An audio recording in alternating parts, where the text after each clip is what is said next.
Salt Lake City 2034, the past, present, and future. Today, we look at Salt Lake City's past Olympic Games in 2002, our present state of readiness, and the impact on Utah's future. Our hosts this hour are Jeff Caplan and Maria Shilaos.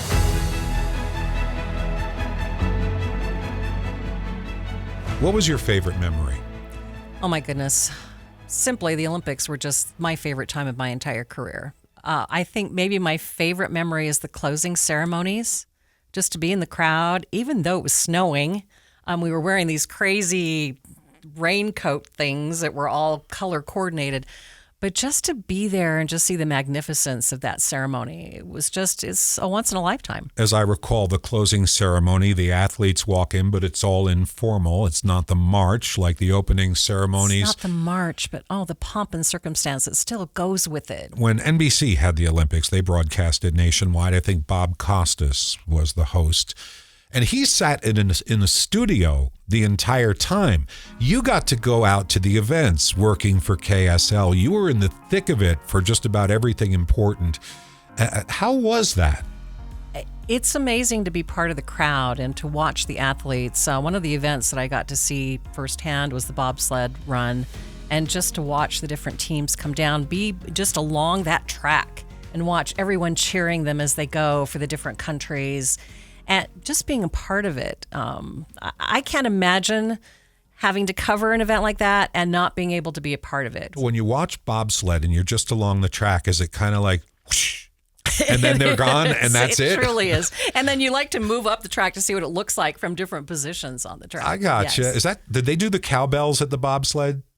Yes, they do at the beginning. Yeah, when it takes off, right. That's one Olympic tradition I'd like to see go away. Have you ever been on a bobsled ride? No, I haven't. You can have that experience up in Park City. This? I did this. I actually did it and recorded it for radio, and TV actually captured the moments too, which is really embarrassing because I look so goofy at the end because I'm like on this major high.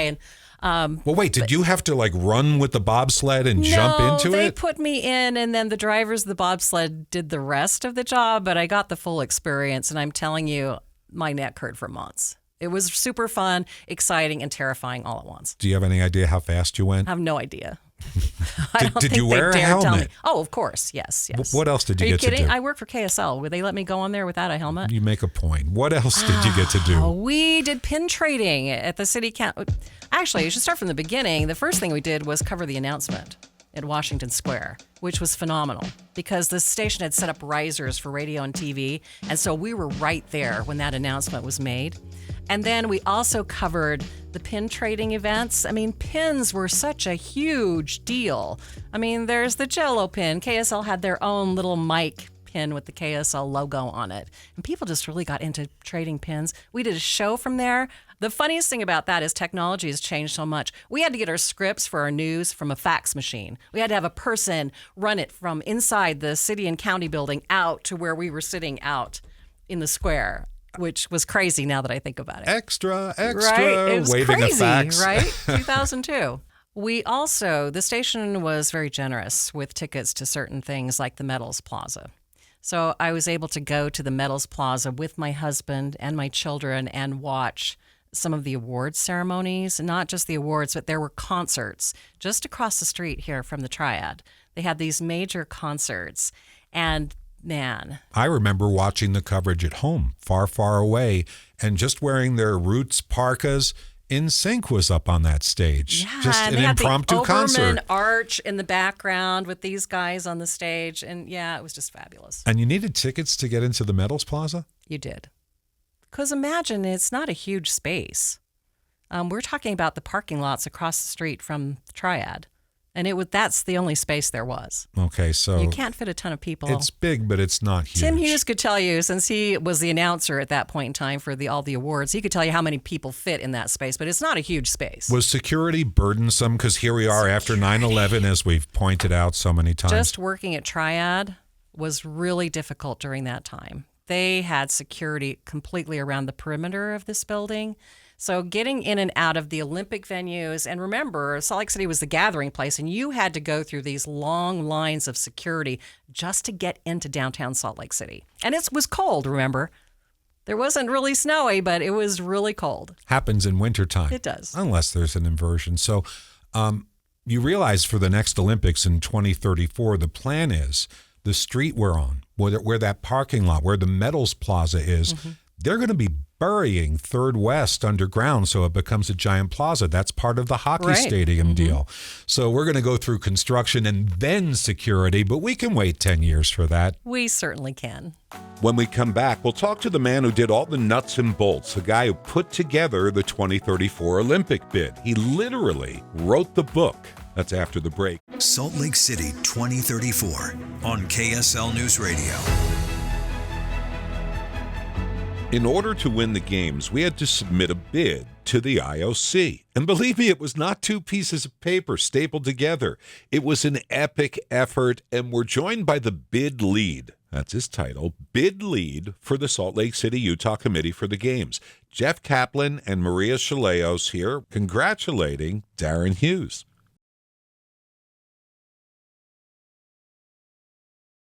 Describe for us what it means to actually be named the city. It's amazing. I mean, we are ecstatic. This has been a number, 4-year journey or more for all of us, and mostly it's a volunteer effort. So to see that pay off for those people who have given of themselves, really sacrificed their time and their energy into this, we know that there's this living legacy from the 2002 games, and that we can now use the 2034 games to really amp that up. So, I mean, it's just been an amazing journey, and we're pretty excited. So you were in charge of preparing the bid. Yes. How many pages was this bid?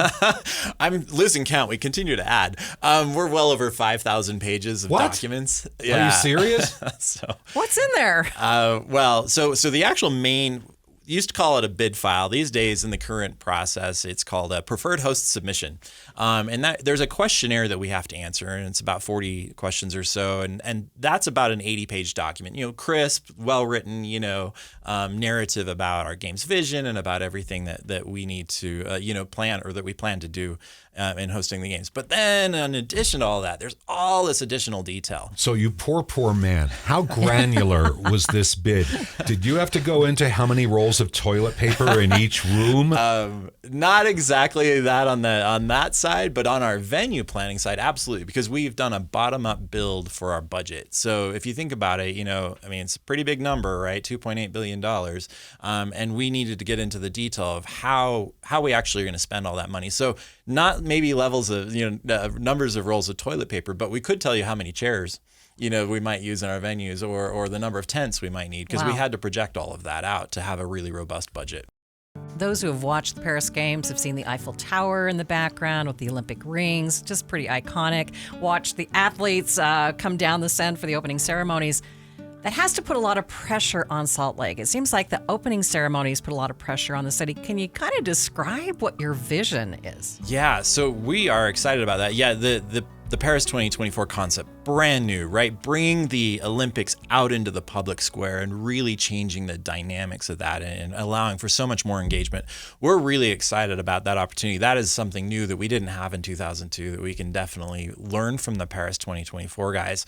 And how can we take some of our events and make them more public and get more people involved, and particularly ceremonies? Yes, that's enormous. So we continue to plan to have our opening ceremonies at Rice Eccles Stadium, which is where the 2002 ceremonies were, of course.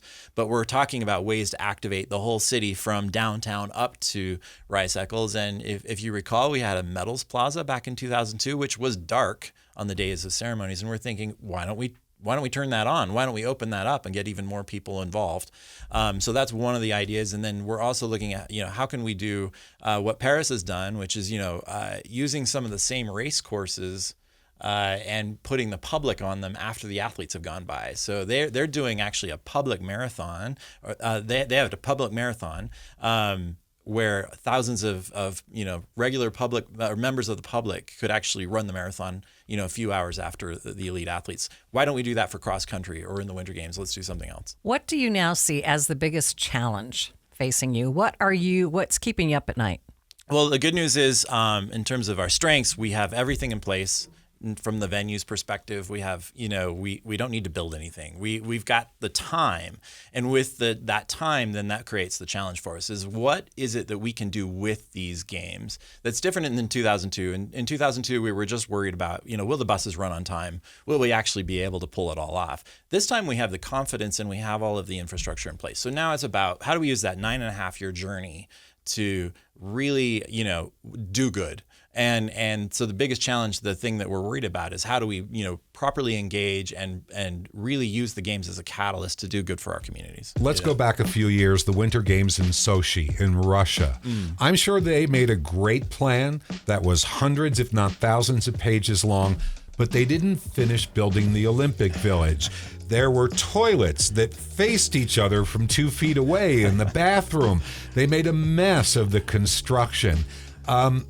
Is there any possibility that could happen here, or do we have enough ramp up that we shouldn't be worried? Yeah, I think I don't think we should be worried. I was in Sochi, and actually it was a lot of fun. They were good games operationally. But what happens when that happens, if you run out of time and suddenly you're slapping things together and putting multiple toilets in a room or whatever, you have to find operational workarounds, right? And so that's where it becomes complex. I think since we've got everything in place and we're pretty deliberate about the planning processes already, I think we're going to avoid that. And what we'll, again, be able to do is focus on the fun and the impacts. So talk about security.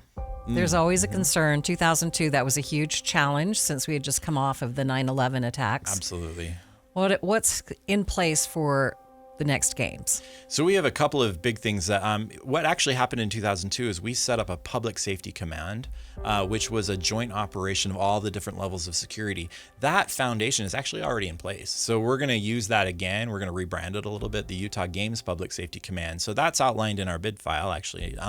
But then what's really important is that events that are this large in the United States, the federal government really comes and wraps around that, and they designate these events as a National Secret Service event, NSSE designation.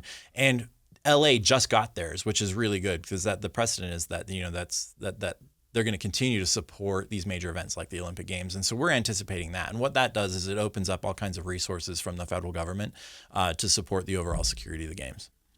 We've heard the promise that it's not going to cost taxpayers any money. Things change over the course of time. They're expecting sponsorships are going to be making up all the money that's spent.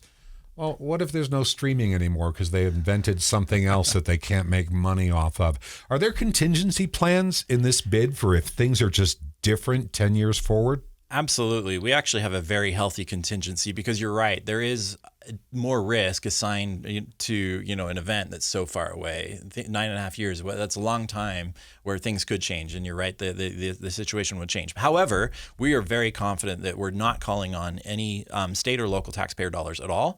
We do get support from the federal government around security, obviously, because that's a national priority. But our budget is really based on pretty robust marketing efforts, tickets, lots and lots of tickets. In fact, the games are 40% larger than they were in 2002. So that's a whole lot more tickets to sell. You mean more sports, more events? More sports, more events. Yep, exactly. And new things that have been added that weren't around in 2002. So it's exciting. Big air competition, actually. So I don't know if you've seen it. It was first was in Pyeongchang. Then the program was expanded in Beijing 2 years ago now. And we're going to actually do that in downtown. So we're going to build a temporary big air platform, and they're going to do skiing and snowboard big air right downtown where we have our medals plazas. Shooting like 100, 180 feet in the air? Yeah. And you have to bring a lot of snow in. We're pretty confident. So we believe, and all of the analyses say that, we're pretty climate reliable compared to some other places in the world where hosting the Winter Games can become more and more difficult over time, that we're pretty solid for a while. Yes, we will bring some snow downtown or make some snow, but you don't need a ton of snow to do big air. Talk about affordability and accessibility for Utah residents. Tickets can be pricey. How do you plan to get people in Utah involved? Yeah, so one preface is we do have a lot of expensive tickets, and that's because, we aren't going to call on taxpayer dollars in any way. So, we need to generate significant revenue from ticketing. However, having said that, we do have a lot of tickets to events planned for $34. 2034. So there'll be lots and lots of tickets to events around, for people to get in locally and to make sure that they're engaged, but also these other public events. So again, bringing sport out into the public square, and all of the celebration that we did in 2002, really amping that up as well. And we have a program that we haven't quite launched yet because we're just getting going here, but where we want to involve in some way all 29 counties of Utah. So whether that's through live sites or festivals or engagement through our purchasing programs for the games or whatever, we're really trying to make sure that we involve every corner of the state this time around. So Darren, you created this bid. Congratulations. It was a team effort. It was accepted, but your title is actually bid lead. That's right. So the bid's been accepted. Can you go home and say, it was great, guys, we're done? But it sounds like you have a lot to do still. We do have a lot to do still. I mean, yes, it was obviously amazing, and there's not a lot of time pressure now, but we do immediately want to pivot. And so we are transitioning out of the bid process and into games organization. And so we'll stay really small and nimble for the next few years. But we are immediately, in fact, we're already having conversations around how do we get into schools and how do we develop education programs in partnership with all of the school districts and our charter schools and everywhere else to let's get the values of Olympism and Paralympism, and let's get athletes into schools, and let's try to motivate kids, because that's really where we can already have an immediate impact. So your title's going to change, but not necessarily your job. You're just going to continue on. We haven't sorted out titles yet, but yeah, that's the idea, is that we're going to keep going. All that's certain is there's a lot of work to do. Absolutely. And we want to thank you for taking the time to speak with us. Darren Hughes. Thank you so much. Stay here after the break, the head of the now successful effort to bring the Winter Olympics back to Utah. It's coming up. Salt Lake City 2034, the past, present, and future. A special 3-hour documentary on KSL NewsRadio. Utah's won the 2034 Winter Olympics because we're so good to our winter sports facilities. They're still standing from 2002, but now we have to get them ready again because the world's going to be paying us a visit. Jeff Caplan here, and Maria Shilaos spoke with Fraser Bullock, President and CEO of the Salt Lake City, Utah Committee for the Games. Well, I'm very excited to talk to you this morning. First of all, though, before we get into the venues, I know that's our focus, but I want to know about you for a second. You were instrumental during the 2002 games. You are a very successful businessman, and I'm wondering what this means to you personally, why you have invested so much of your time and energy into the 2034 games. Well, I was very fortunate to be pulled into the games by Mitt Romney way back in 1999. And at that point, I just saw it as a task, a responsibility, something that needed to be done for our state and for the world. But as I became acquainted with the Olympic movement, as I became immersed into it, I realized that it's about so much more. It really is about trying to unify the world as best we can under the umbrella of sport. Because what else brings the world together other than the games? And I saw the value of that. And then post 9/11, with that experience, I saw, wow, this is a horrific tragedy, but also an opportunity to bring the world together for some healing post 9/11. So I saw the power of the games and the fact that I was now uniquely positioned in a way of having that Olympic background to be able to continue on this journey and continue to participate in something that I see as very valuable. Talk about our venues. First of all, I'd like to know how you describe our venues to others who haven't been here. The foundation to any games is the venues. And particularly in this world of Agenda 2020 from the International Olympic Committee, they want to have existing venues. And we have fantastic venues, not only for the games, but first and foremost, they're for our communities, where we see kids get out to skate. They go to Utah Olympic Park and go off the jumps, and they go to Soldier Hollow and do cross-country skiing. We are so fortunate to have fantastic venues that are even better than they were in 2002 through the upgrades. So we have some of the best venues in the world. How would you compare us to those who have held winter games? Well, I think one of the biggest benefits that we have that is unique anywhere in the world is the proximity of all the venues, because they're all within a 1-hour drive of the village. Whereas you go to other games, Milan Cortina, and they'll have great games, but it's 5 hours drive from one end to the other. So it's like you have 5 different villages and the athletes are separated. The experience, it's harder to get around. But that's fairly typical for winter games. But in our case, we're all within 1 hour. So I can go and see an event at Utah Olympic Park in the morning, and then I can go to a speed skating event in early afternoon, and then I can go to Delta Center to watch figure skating that night, and then I can go to a celebration downtown. It's just makes the whole games experience so different. So while our venues, I mean, a ski jump is pretty close to the same ski jump for a K120, but the proximity and location is a game changer. What has been the key to maintaining and then even upgrading these venues? Well, there are 2 parts to it. The first part is that we were fortunate in 2002 to leave behind $76 million for the Utah Olympic Legacy Foundation, because what I call the specialized venues that aren't like the Vivint Arena where you have a jazz team there, but it's like Soldier Hollow, which is specialized for cross country, or Utah Olympic Park that is ski jumping and sliding. Those are specialized, and they typically lose money. So when you see these venues around the world in other places go into disrepair, it's because no funding was left behind to support them. We left behind that $76 million to be able to fund the maintenance and upkeep of those venues for 20 years, and also to have the opportunity for our kids to participate in programs. Because it's one thing to have a venue, it's a whole nother thing to have programs for kids. Technology has changed so much.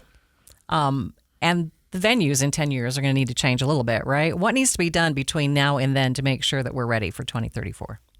We need to think about technology and how we can integrate and upgrade the fan experience for both people who are in the venue and for people who are viewing on television. And how can we utilize the latest technology, whether it's your phones or whatever, and integrating with the experience, whether it's data feeds or other things like that, or sharing experiences. We want to be able to be on the forefront of technology. And we're very blessed to have Silicon Slopes here. So we've got great tech capabilities, and we'll be reaching out to Silicon Slopes to find the latest and greatest technology to make the fan experience exceptional. Any final thoughts that you'd like to leave us with? Well, I think the best thing that I like about the games are the people.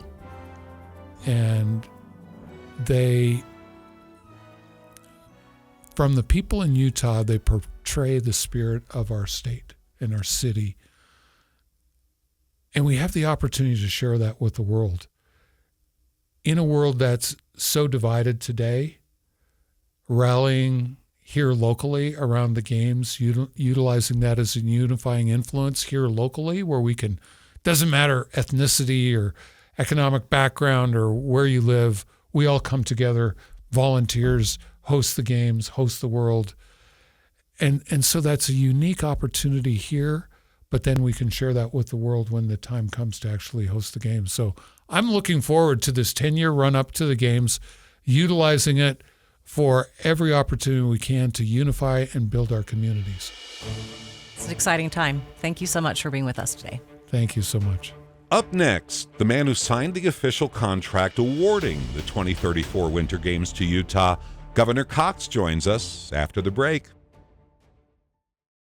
Salt Lake City 2034 on KSL NewsRadio.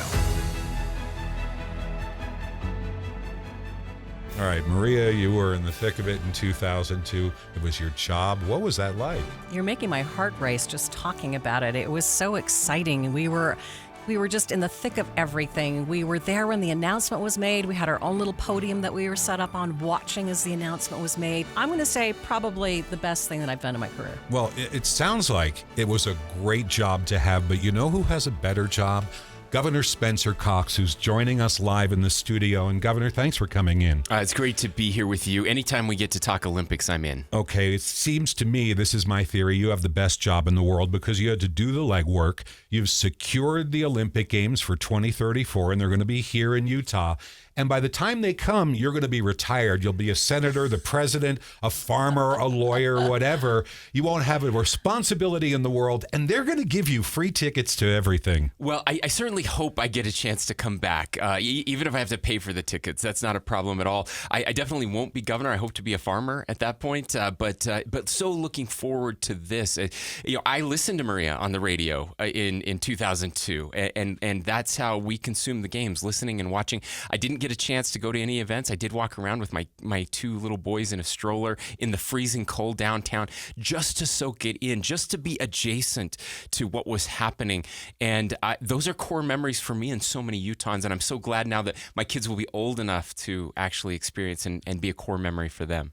What do you see as your specific role moving forward through the next 10 years? Yeah, so my role, over the next 4 years is specifically to make sure that we put all the processes in place so that the games can happen. We want to make sure that we don't have any scandal, right? That's super important to us, that we have all the checks and balances in place. But more important than that is what does Utah look like? What are we going to do? Every institution on Earth and every human being on Earth needs goals, needs something that they're looking forward to, that they want to accomplish. For us now, we have this moment in time. We know that in February 2034, the world stage is going to be here. So we get to make that stage look however we want to. I'm really focused on double tracking Frontrunner, for example, making sure that our trains are running every 15 minutes instead of every 30 minutes. Are there projects like that we can move forward? How are we going to clean up our air to make sure it's even cleaner now than it was in 2002 when the world came? Those are the types of things I'm really passionate about. That's the greatest risk, that we get to the Olympic Games and we have the inversion throughout, and the publicity that Salt Lake City and Utah get is dirty air city. Sure. Yeah. China had to deal with that, obviously, and they had those problems. There's nothing we can do to prevent an inversion. All we can do is can we make our air cleaner? The good news is our air is 40% cleaner now than it was during the last Olympics, even though we've added close to 1 million people, a little more than 1 million people in that time. That's good news, but it's not enough. We have to do more, and we know we can do that. Despite the high security, downtown Salt Lake was just this huge gathering place, a vibrant place to be. What do you see needs to happen between now and then to have that same experience? So one of the things I'm most excited about is the transformation that we're working on downtown. It kind of got billed as hockey coming to Utah, and so we're got to build a hockey arena. That's not what happened in the end. We're not building a hockey arena. There are some changes being made to the Delta Center to make that happen. But what Ryan and Ashley Smith and the mayors of both Salt Lake City and the county and the state, what we're working on is a transformation completely of downtown, including potentially an Olympic Plaza there, a permanent Olympic Plaza, something that existed temporarily during 2002, but then went away. Imagine a place where we can continue to celebrate always, where people can gather. It was a gathering in 2002, but there's not a natural kind of movement or walking place where people can go. That's going to change over the next 4 or 5 years as we transform downtown Salt Lake City in powerful ways. The promise, or the expectation at least, is that the Olympics are going to pay for themselves. Things change over time. We have an expectation that sponsorships will take care of everything. What if streaming changes into brain chips in your glasses and suddenly there are no sponsorships? Is this going to end up costing Utah taxpayers money? Is there a chance that that's going to happen? It will not end up costing taxpayers money. That's part of it. This agreement that we've made with the IOC is very important to us. That we want to make sure that we're going to be taken care of, and there are lots of mechanisms to do that. I know I have complete faith in our ability to pull this off again because we've done it before. We didn't just cost taxpayers any money the last time. We actually had a windfall that we were able to put aside. And that's why we're ready for the Olympics now. That $100 million that we got above and beyond what we had planned for, we put in a trust then to upgrade all of our facilities and keep them happening now. We have Olympic-like events, world-class events happening every single year in our state, and we know we can do that again. So we're not worried about it. Content is king. Live sports rights are more valuable now than ever before. Even though viewership of the National Basketball Association is down, their rights went up because of streaming. There is now more competition for live events and eyeballs, and so we feel very good about where we're headed.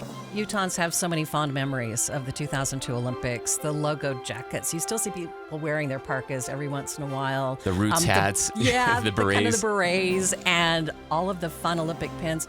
What do you see Olympic fever looking like? Yeah, I think it's going to be like that, only more. Again, we're a bigger state. We've been the fastest growing state since the 2002 Olympics. There's just going to be more of it, more of that Olympic fever. The people of Utah are very. We saw this with the National Basketball Association bringing the All-Star Game back here last year after a 30-year hiatus. Right, the 30-year anniversary of that happening. It was incredible to see Utahns come out and Americans from all over coming to Utah. Downtown was alive. We're just going to see more of that again. More Olympic gear, more pins, more excitement about the athletes. But by the way, we have far more athletes who actually live in Utah now than we did in 2002. Utah has become the headquarters for these are kids who were born and raised here. These are Utahns' own that are going to be winning those Olympic medals, and that's gonna take off in a way that it didn't resonate in 2002. We did have some challenges in 2002. What can we learn from those to make the next Olympics better? Yeah, there will be challenges, and there will be challenges with every Olympics. One of the jobs we have over the next 10 years is to plan for every scenario, and we will. We've already started that. In fact, if you look at our proposal, it's incredibly detailed, showing them how we're prepared for it. There definitely will be challenges. You never know what happens if you get too much snow. What happens if you don't get any snow, right? Those are things that are a little bit outside of our control, but there are things that we can do to mitigate that. I will say the biggest challenges are the ones that you don't expect. So how do you build an organization that is nimble enough to respond to those challenges? Again, the big one for us in 2002 was when 9/11 happened within 6 months of the Olympics coming. There was this moment where everybody said, Are we going to have to cancel the Olympics? I mean, that was a real thing and a real thought. And immediately people said, no, we have to make this happen. And then to have the President of the United States show up and walk and sit in the crowd with the athletes. I get chills just thinking about that moment as they brought in the flag from 9/11 to see, again, the state had built an organization that was able to respond very quickly to whatever takes place. And that's our superpower here in Utah. We just have good people that step up. We asked for volunteers. We were hoping to get 20,000 volunteers. They told us it couldn't be done. We got over 60,000 volunteers, and we're going to do it again. Governor, thank you so much for coming in and spending some time with us. Thank you for doing this. This is a public service. One of the reasons we have 79% approval of the Olympics is because we have amazing people like you who are telling people how this all works and why it works and just how exciting it is. Can we get any free tickets? I won't be around to offer them, but I'll do everything I can. Thank you. Thanks, you guys. Next hour, Amanda Dixon joins me for a look ahead at the future. The Olympics are coming. You'll be 10 years older. Utah will be 10 years better. Stay here.